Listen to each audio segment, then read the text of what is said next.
Happy Sunday, everyone. For Mark Zinno, I'm Alex Glaze. This is Let's Bet It. Zinno, a lot on the Easter Sunday slate today. What are you most looking forward to?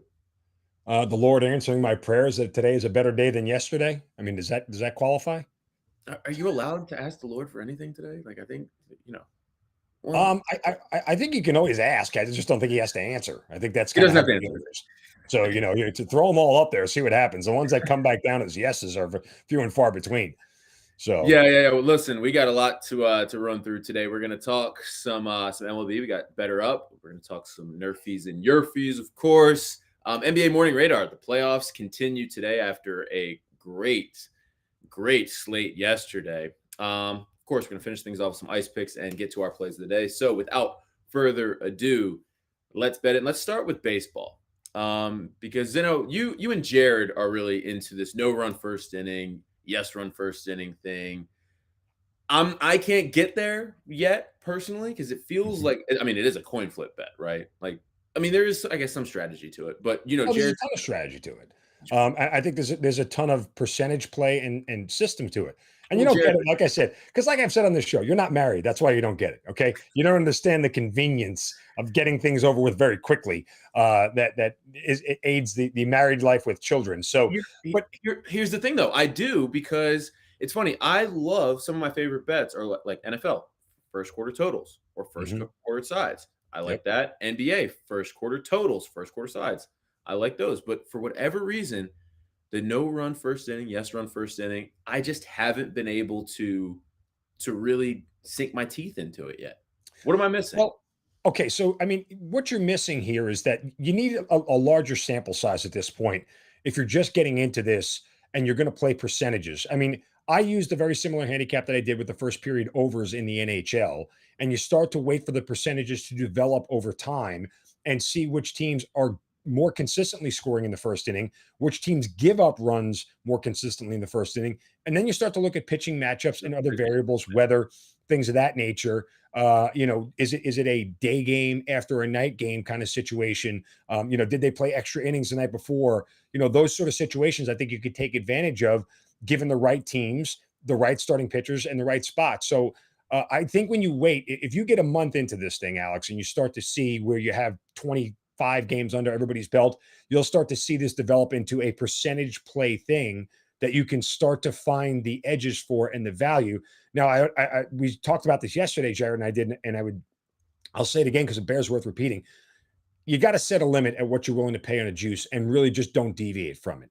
Like for me, 125, 130 is probably the limit where I'm willing to go at minus money on a NRFI or a YRFI, because after that, over the long haul, even the percentage wise, you're not going to make enough money back. Even if you're in the 55% range, you're just paying too much juice to make any consistent money.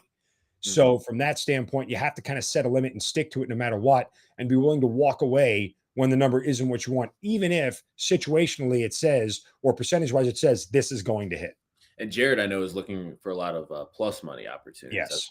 That's been his strategy. Mhm. All right, let's run through three of them real quick, Yep. and let's start with your Yankees. Who are they? They're kind of struggling with the O's, but we don't need to. We'll talk about that later. Well, okay. Uh, Yankees Orioles. No run first inning is minus 106. Yes run first inning minus 114. What are you thinking?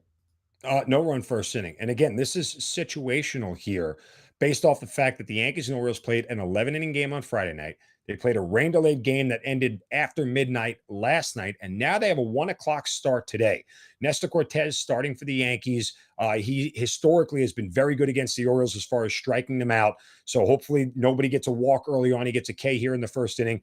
But the Yankees have only averaged 0.25 runs in the first inning on the year. And the Orioles have yet to score a first inning run in any game this season. Situationally, it works out for me. The juice is not bad at minus 106. Eventually, the Orioles are going to score a first inning run. Just hope it's not today. Not today. Angels Rangers. No run first inning plus money plus 100 or even money. And yes run first inning minus 130. Yeah, you're right at my threshold here.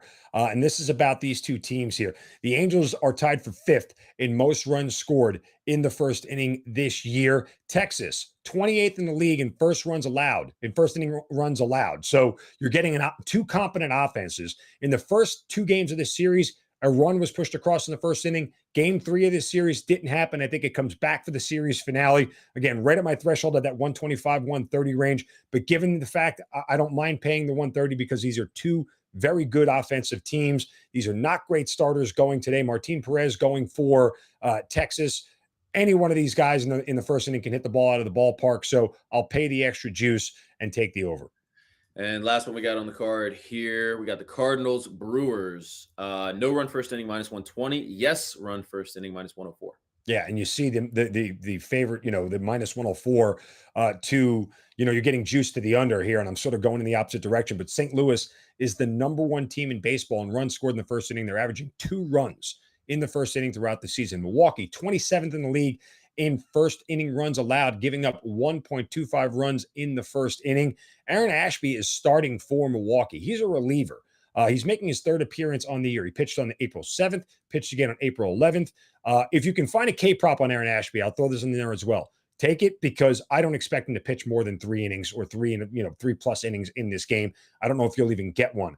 But that said, relievers making spot starts like this, sometimes it messes with the mentality. They're not as crisp, not as sharp. Get a first inning walk out of him. Hopefully that guy comes around to score kind of deal. But I like the fact that it's only -104. I know it's juiced to the under. I'll go on the other side and take the over. All right, now let's talk about. I'm looking at your card right now. You're looking at this Blue Jays game later, and you're looking at the total. Talk to me a little bit about that. Oakland and Toronto over 8.5. This is an Oakland team that is averaging 5.5 runs per game so far on the season. Kind of surprising given all the moves that they've made, and a lot of people didn't think they were going to be very good. Now, Toronto not averaging 5.5 runs per game overall in the season, but in their home games this year, they're averaging 6 runs per game at the Rogers Center in Toronto. It's -122. Again, I set thresholds when it comes to baseball. I won't pay more than $1.25 for a total because it's just over the long haul not profitable. But at -122 here, I can look at both of these teams and figure that they are going to push this thing over 8.5 runs. 5.5 by Oakland, 6 at home from Toronto gets me to 11. If this was like 9.5, I probably would stay away from it. But I get it at 8.5 here for juice that isn't bad. I'll take the over 8.5 runs. Love it, love it, love it. All right, let's switch gears and talk some NBA. Because listen, I don't know about you, but when I got back from golfing yesterday, And you cried? Well, no, well, listen, rough day on the course, but rough day on the course. It was A 80. rough day on the course is better than a good day anywhere else. Agreed. Listen, the weather was beautiful, the wind Yep. was calm, and good And fellowship. balls are being shanked all over the place. Fellowshipping with the fellas. No, actually, didn't lose. I only lost I think I lost 2 balls. 2 balls Okay. yesterday. Good. So it wasn't bad. Played from the Blues, though. I don't usually play from the Blues, so yeah. But anyway, cut on the games, and I noticed a theme in the games I was watching yesterday. The young guys really took over here. We got Anthony Edwards dropping 36 in the Timberwolves win over the Grizzlies. Even Ja had, I believe, 32 in that game. Tyrese Maxey, 38 points in the Sixers win over the Raptors. I love Maxey. You know that. And You've been hitting Maxey over props for the Maxey 3 props. Oh, I think he went 5 for 8 yesterday. I mean, listen, Maxey was on fire. I think 3.5. I mean, I don't know what it was yesterday. I think it's actually been 2.5. But then, so we'll see what the Maxey 3 props. But it's one of my favorite plays. And then Jordan Poole with 30 points in the Warriors win. And it looked like the Warriors are absolutely all the way back. Just what was your big takeaway from yesterday? I mean, just a lot of great games. It was. I was surprised at how flat Memphis came out. I mean, honestly, again, full disclosure, I was over 2 on Memphis yesterday. Backed them laying the 6.5 and backed them in the first quarter at -2.5. Karl-Anthony Towns. Yeah. I mean, I figured that, and it wasn't like it was Ja's first game back. He did play like the last 2 or 3 games of the regular season. So it wasn't like it was, I had to worry about, them getting back into a groove or anything like that. I was just surprised to see them come out so flat offensively. And as defense, not minded that game was supposed to be. But Memphis defense is actually good. Like, I know Minnesota's offense is fantastic, but I didn't expect them to give up a 41 spot in the first quarter. Like that, to me, I was more surprised by that than anything. And I give it, I'm not surprised by it, but I give a tip of the cap to the 76ers. If there was any team that had more pressure to win their first game at home in front of their fans, it was the 76ers. And not only did they won it in convincing fashion against a very competent and good defensive, lengthy, athletic Toronto Raptors team. I give a lot of credit to Philadelphia and Doc Rivers for what they were able to put together in game one. They're going to need those games, though, because I think that series is going to get really interesting when they go to Toronto. Yeah. Because of the Thibault situation and not being able to play in Toronto. I think that's when the series is going to get really interesting. But I agree. They looked great. Yes. And you need guys like Maxey to step up in those spots. And it's not going to be Maxey every night, but Embiid and Harden still played fairly well. Do you want me to break my shoulder, pat myself on the back with my 3-star play of the day yesterday? What was your 3-star play? Over in the Warriors Pelicans game. Warriors Nuggets game rather. Nuggets. My mind all mixed up, but I had the over 223. It was a 3-star play on the site, and it came home for me. So there we go. Listen, you're having a pretty good run with the plays you're putting out on the site. What was it that you're? I'm up on the side on my side picks. I'm up over 20 units on the Pickswise website this year. I mean, that's pretty good. That's pretty good. Even a blind squirrel finds a nut. But this is, it doesn't sound like you're a blind squirrel there. Looking forward to very, very calculated squirrel with a roadmap. Calculated squirrel, yes. Looking forward to today's games though. We got the Suns and Bucks both in action. They're both plus 230 to sweep their first round opponents. Who do you have more faith in getting the job done is the question in the rundown. I think it's the Bucks, right? I think it's the Bucks. I mean, I have a ton of faith in the Bucks to get this thing done here. I don't think there's any issue whatsoever about them being able to win the series, right? Like that's not even coming into question here. I don't like them laying the amount of points that they are laying at this point in time. I think the back door is wide open in this game. For me, it's just not a comfortable spot. Was it 10.5? What's that? Is it 10.5? Yeah, it's at 10.5. And so, for me, it's not a place where I'm very comfortable laying that many points in a playoff game ever. And Milwaukee has not been a great cover team at all this year. Not comfortable laying the points and not comfortable taking the points either. Right. Definitely not a good spot to be in. All right, let's look at some props. Let's do some red hot chili proppers here. Okay. We got 1, 2, 3, 4, 5 of them here. Let's start with our boy Trae Young. Over under 37.5 points plus assists for Trae. What side are you on for that? I have a thought. Well, one of the plays I have today is over 27.5 on his points. Trae Young in his first 3 game ones on the road last year, 32, 35, and 48 points scored in all 3 outright wins last year against the Knicks, Sixers, and Bucks, respectively.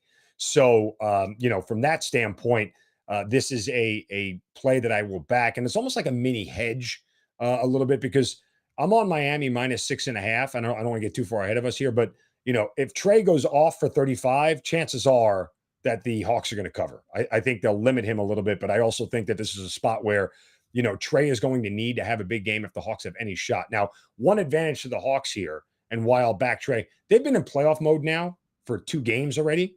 Miami hasn't played in a week.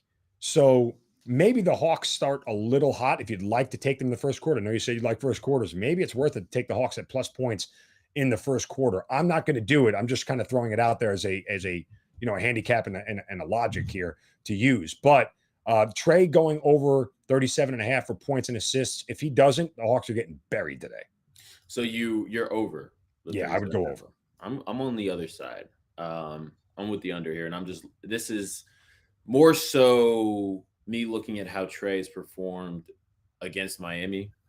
This season hasn't gone over that number. No, 100%. Against the Heat in 3 of their last 4 meetings. And we know what this Heat defense is. They're top 5 defense in the league. So I think that their mindset is going to be anybody but Trae can beat us, right? Like they're going to try to take Trae out of this game. And whether it's, limiting his points or, trying to take out how much of he's an elite facilitator, taking away that part of his game. I think they're going to try to limit Trae.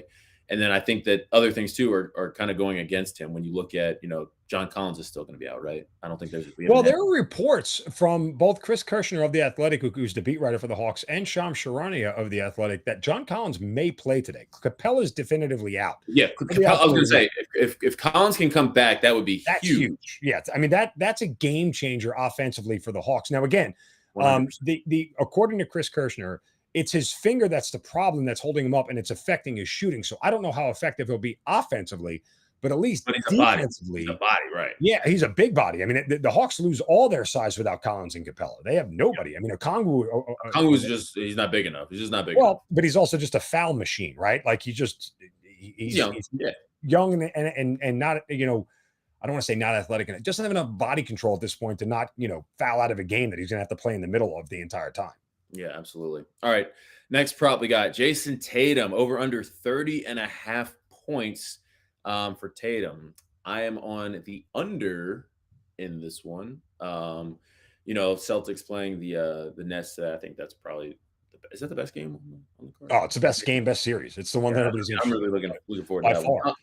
I'm going under. Tatum had 54 points the last time they played the Nets, but I'm just looking, and again, how he's played against the Nets this year. He's gone under that number in 3 of the last 4 meetings against the Nets, and hasn't gone over 30.5 points in 3 of the last 5 Celtics games. And when he has gone over, it's been about 31 points. So it takes a lot for him to get to that 31-point number. So I think that the under is probably the better play today. And honestly, Zeno, you tell me how you feel about this. I feel like odds makers, they know that people, when they're looking at props, are going for these big stars, right? They're going after the Trae Youngs, the Jason Tatums, the Nikola Jokic. They're going to put those numbers probably right where you can think about it. Like, oh yeah, Trae can give me 28 points today, right? Like for sure. Trae can get 4 threes, 3 threes. I just think that I don't think there's a lot of value in betting those big guys, really. Like you got to find there's not. I mean, other guys. You got to look at the others, not the non-stars. Right. Let's look at Jason Tatum today. What's he going to be charged with all day long? Finding number 7, following him around, guarding him, going one-on-one against them both on the offensive and defense. That's a lot of physical and emotional energy that you're going to expend going up against the best player on the planet, right? I would look more towards Jaylen Brown as a guy that is, going to be guarded by Seth Curry and Patty Mills, right? Like that to me is where I think you find the advantage. We were talking before the show too. I think it's similar, the situation with Chris Middleton and Giannis, where Middleton will be the beneficiary of a lot of things today because the focus is all going to be on Giannis. So I'm with you on the under here for Jason Tatum. Mm-hmm. And I'm looking at, another guy that stands out to me is Marcus Smart today. I would look at some of his props and see what he can do. Especially, I'm looking at, I'm on FanDuel right now, and there's no value. His threes prop is 1.5, and it is minus 194. Not great, but 3 or more threes is plus 172.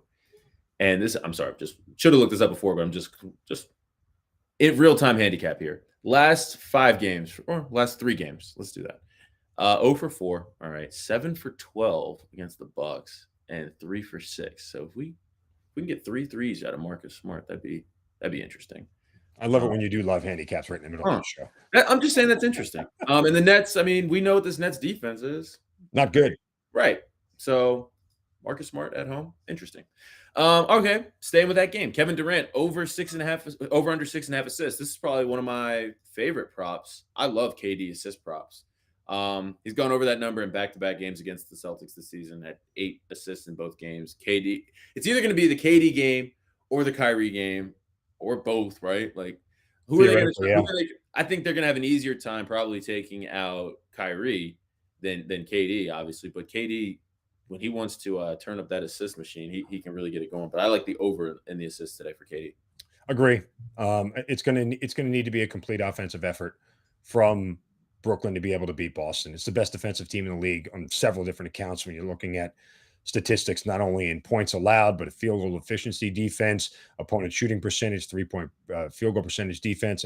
They are a bear defensively. It's going to take a complete effort from Brooklyn to win this thing. Yeah. All right. Next one. Giannis over under 45.5 points plus rebounds. What do you like? Which side do you like on that one?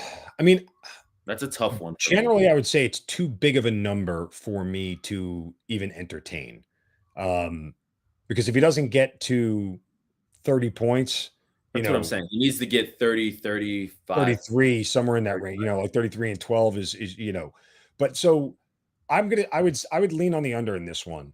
But again, there is It's nobody on Giannis. Chicago that can stop him. And here's the problem though. This may be a situation and why I lean the under and I think the back door is wide open in this game, where they are up so much where he's only playing 4 minutes into the fourth quarter.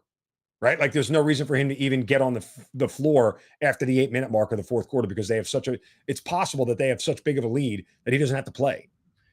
So here's the thing. Okay, I'm looking at this right now. His last, let's just go with this year's games, right? January 21st, 30 points, 12 rebounds. I mean, that's a big game. 30 points, 12 rebounds. Still doesn't get to 45. Right. March 4th, 34 points, 16 rebounds. You get over there. March 22nd, 25 points, 17 rebounds. How many minutes? 37 minutes in the first game, 39 minutes in the second game, 30 minutes in this game. Yeah. See, And that's my worry. 24 minutes in their game just a couple weeks ago, 18 points and 9 rebounds. But if I remember correctly, I think he sat out most of the fourth quarter. Yeah. That's my concern here. Yeah. It really is. They may have a big enough lead. It's under or pass for me in this spot. I don't think I can. It's a pass. It's a pass for me personally. But. Right. Okay. Last one on the card. Chris Paul, over under 11.5 assists. I mean, you can't go under in a Chris Paul assist prop, right? Like that's not very smart. Again, how much will he play? That's the real issue here. Yes, he should be over 11.5. And I'm on the over in this game, over 225. So I know Phoenix is going to score, and they're going to score a ton. I mean, my math gets me, 120 plus to 110 for New Orleans versus Phoenix, right? If they're getting a 120, Chris Paul should have that many assists. But again, is he playing a full game? Does he need to be playing, dishing dimes in the fourth quarter? Like it just he may not have to because they may have such a big lead that he's not pressed into full service for the game. Yeah.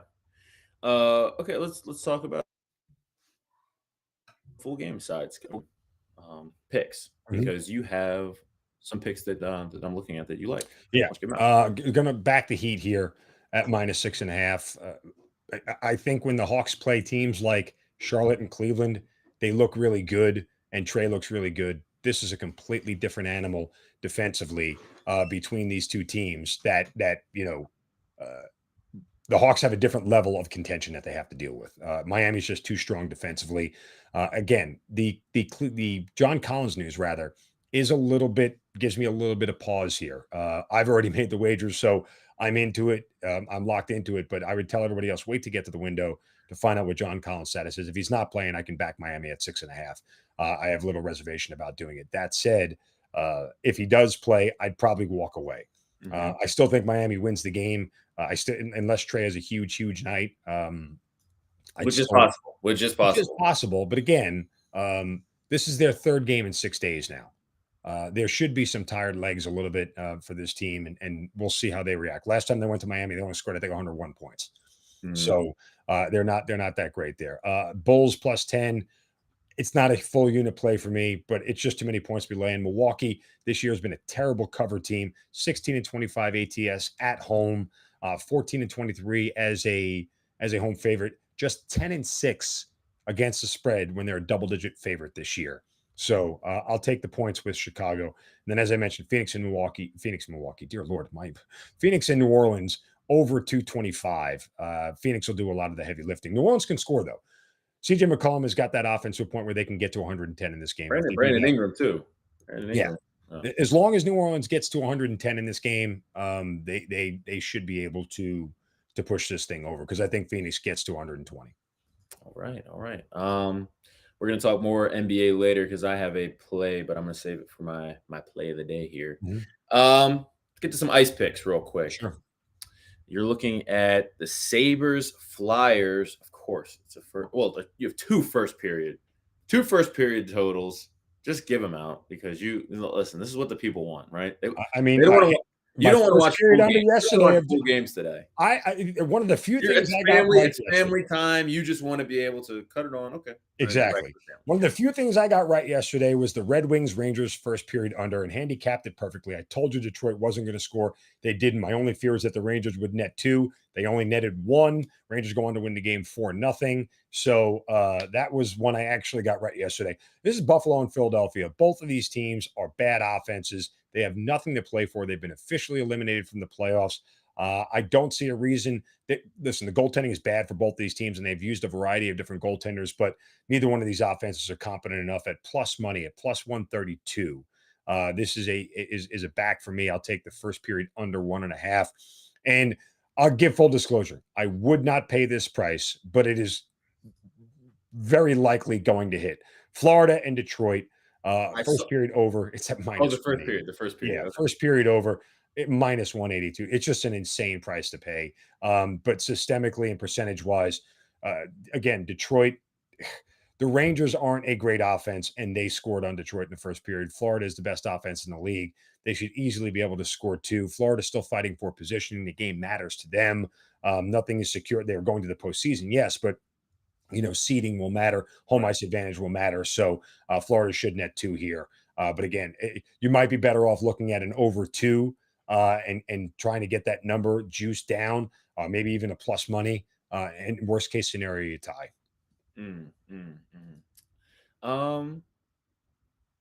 Okay, I think it's time to give out plays of the day, right? Is there anything on? Do you have any 3-star plays on the site? Is there a 3-star play on the site that? You know what? I am delinquent in my duties, but I will get to it here if you give me about another 2.5 seconds. The 3-star play on the site for today. We have some NBA games as well and some NHL.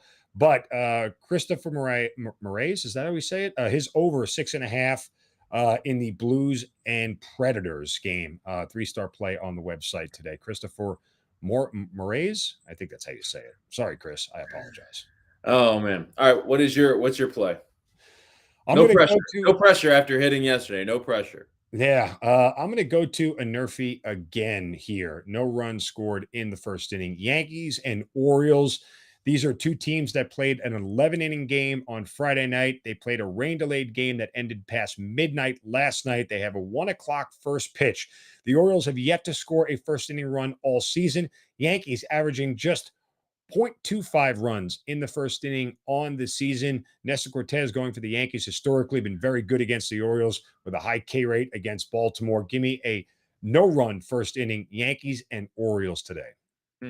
All right, and I'm going with I'm going to the NBA. I'm looking at that Suns Pelican game. Can I talk today? Can I talk? No. I'm going to that Suns Pelicans game. Devin Booker over 2.5 threes. He's gone over that number in 2 of 4 games against the Pelicans this season. But I'm looking at the volume, the number of threes that Booker is putting up, and that is making me think that we can get 3 threes today. And the Pelicans are one of the worst teams in defending the 3 in the NBA. 5th worst in opponent 3-point percentage. So I'm expecting a big game from Devin Booker, and I think that we can get 3 threes from Book, right? We can get 3 threes from Book, right? For your sake, I hope so. When Blaze doesn't make a play of the day, it's really troublesome to me. Oh, well, listen. I'm trying to think. Did I hit my last play of the day? I don't remember. It was earlier in the week. I think I did. Actually, no, you know what? I did because I believe the last time I was on this show, humble brag, all the picks I gave out hit. Humble brag. There you go. Gave out a lot of NBA today. Nothing else really, but I'm just locked in on these playoffs pretty much. Like that's kind of where my mind's been at. There's too much going on, too much action. We didn't talk some USF. We need to talk USFL on this show. Is that the next evolution of this? Not today. Not today. But bet overs. If the total's in the low 40s, bet the over. That's all I can tell you. Did you watch yesterday at all? No, not a single second. But that's the recap I got of it all. Points were scored. Are you going to watch today at all? Is that going to make it on the previous? Because you don't have multiple screens. Are you going to be flipping back and forth between? I have a phone and an iPad, Glaze. I just don't have 7 TVs set up in my living room. I was asking a question. I don't know. I mean, yeah, I guess I will probably at some point flip it on for a quick moment today. I mean, I don't see a reason not to, but I'm probably more focused on the NBA and plenty of Major League Baseball. Yeah, I'm curious. The only thing I saw from USFL on Twitter was a picture of the cheerleaders wearing USFL. It's kind of like the Rob Lowe wearing the NFL. Ah, yes, there you go. Kind of definitely gave off those vibes. Successful marketing, very good. Exactly, exactly. All right, well, that'll do it for us today. For Zeno, I'm Alex. We'll be back tomorrow morning at 10 a.m. Good luck with your bets.